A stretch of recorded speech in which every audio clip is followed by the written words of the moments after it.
안녕하세요. 불끈개미입니다. 영상 시작에 앞서 감기로 목소리가 좋지 않은 점 양해 바랍니다. 그럼 영상 시작하겠습니다. 경기가 안 좋으면 기업은 광고비부터 줄인다라는 말을 들어보셨죠? 그렇다면 지금 같은 불황기에 광고주는 쳐다도 보지 말아야 할까요? 역설적이게도 위기일수록 물건을 팔아야 하는 기업들의 절박함은 더 커지고 가장 효율적으로 소비자의 지갑을 여는 천재적인 마케터들에게 돈이 몰리기 마련입니다. 이제 마케팅의 판도는 TV 광고를 넘어 이게 광고였어? 싶은 인플루언서 마케팅과 아예 직접 물건을 만들어 파는 장사의 신들의 영역으로 진화했습니다. 오늘 영상에서는 전통 강자부터 시장의 판도를 바꾸는 혁신가들까지 광고의 진화를 이끄는 3대장을 분석해 보겠습니다. 첫 번째 종목은 삼성전자의 글로벌 마케팅을 책임지는 국가대표 광고주이자 안정감이 무기인 제1기획입니다. 강점 1. 절대적 시장 점유율과 대기업 네트워크입니다. 2024년 기준 삼성 계열사에서 나오는 일감이 전체 거래액의 73%에 달하며 삼성전자, SK텔레콤, LG, 현대차, 농심, 코웨이 등 국내 대기업들이 제1기획을 주 거래처로 삼고 있어 국내 광고 시장의 부동의 1위입니다. 특히 제1기획의 강점은 대기업 계약의 안정성입니다. 광고비는 경기 사이클에 민감하지만 대기업들은 브랜드 유지를 위해 어떤 상황에서도 기본 광고비를 책정합니다. 이것이 제1기획의 경기 방어주 특성을 만듭니다. 강점 2. 디지털, 비매체 광고, 전통 광고 3축의 포트폴리오입니다. 제1기획의 매출은 디지털 54%, 비매체 광고 31%, 전통 광고 15%로 구성되어 있습니다. 이렇게 다각화된 포트폴리오는 점차 몰락하는 전통 매체 광고 시장을 보완하는 효과가 있습니다. 더해 최근 제1기획 성장의 핵심은 삼성전자의 공식 온라인몰 운영 대행과 데이터 기반의 이커머스 솔루션입니다. 단순히 갤럭시가 멋지다라고 광고하는 것을 넘어 소비자가 삼성닷컴에 들어와서 어떤 버튼을 누르고 어디서 이탈하는지를 분석해 실제 구매까지 연결시키는 이커머스 솔루션 기업으로 변모했다는 점이 핵심입니다. 약점은 제1기획의 2025년 3분기 영업이익은 약 0.4% 증가에 불과합니다. 매출은 늘었지만 이익은 거의 같은 수준이라는 것은 수익성 압박을 의미합니다. 국내 광고 시장 자체가 성숙 단계에 진입했고 디지털 광고로의 전환 과정에서 단가 인하 경쟁이 일어나고 있다는 점에서 이제는 제1기획이 성장주라기보다는 안정적인 배당과 실적을 주는 경기 방어주 성격이 강해졌다는 점을 인지해야 합니다. 두 번째 종목은 전 국민을 광고로 끌어들이는 크리에이터들의 소속사 레뷰 코퍼레이션입니다. 강점 1. 레뷰 코퍼레이션은 국내 인플루언서 마케팅 플랫폼 시장에서 66% 점유율을 차지하는 압도적 1위입니다. 블로그, 인스타그램, 유튜브 등에서 활동하는 수십만 명의 인플루언서들이 가입해 있습니다. 맛집, 뷰티, 숙박 등 소상공인이나 기업이 우리 가게 홍보 좀 해주세요 라고 캠페인을 올리면 딱 맞는 인플루언서를 AI가 매칭해주는 시스템입니다. 이 시장은 네트워크 효과가 지배합니다. 인플루언서가 가장 많아 광고주가 몰리고 광고주가 많아 다시 인플루언서가 몰리는 선순환이 후발주자 진입을 막는 강력한 해자입니다.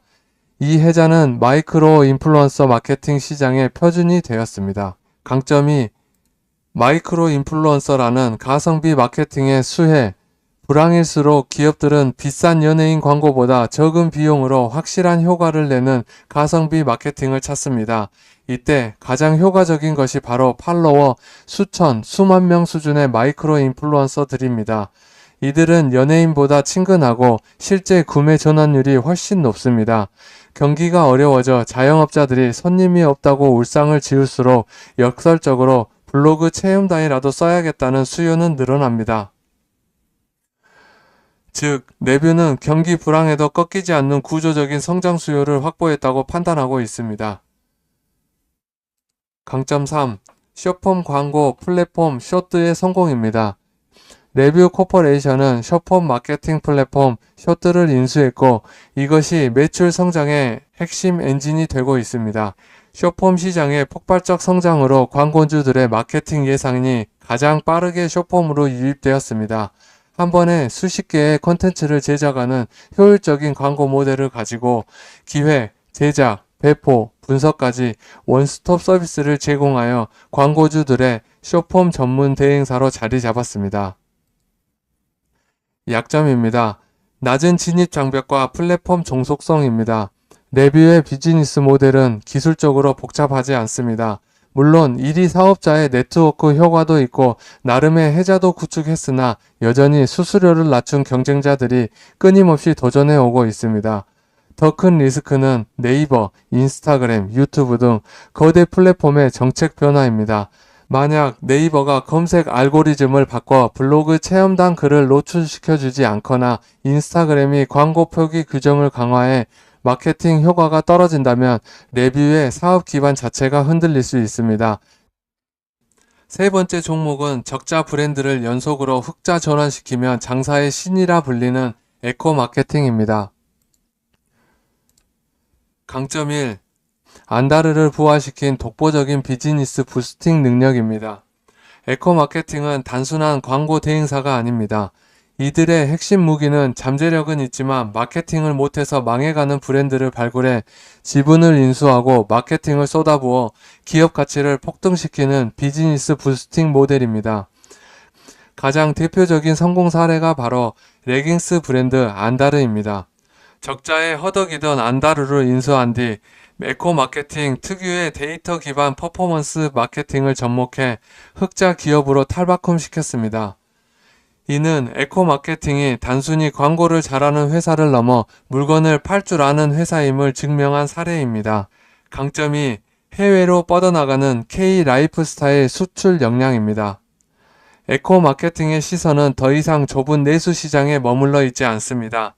자회사 안다르와 몽제, 클럭 등을 필두로 일본, 싱가포르 등 글로벌 시장 진출을 가속화하고 있습니다. 특히 안다르의 경우 일본 온라인 스토어에서 폭발적인 반응을 얻으며 글로벌 브랜드로서의 가능성을 확인했습니다.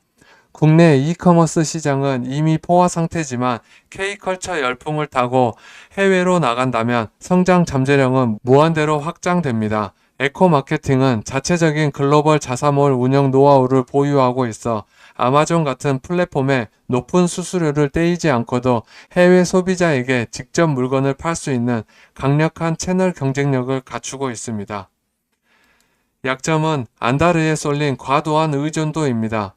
현재 에코 마케팅의 실적에서 안다르가 차지하는 비중은 약 66%로 너무 큽니다. 이는 에코 마케팅이 사실상 패션 의류 회사가 되었다는 비판을 받는 이유이기도 합니다.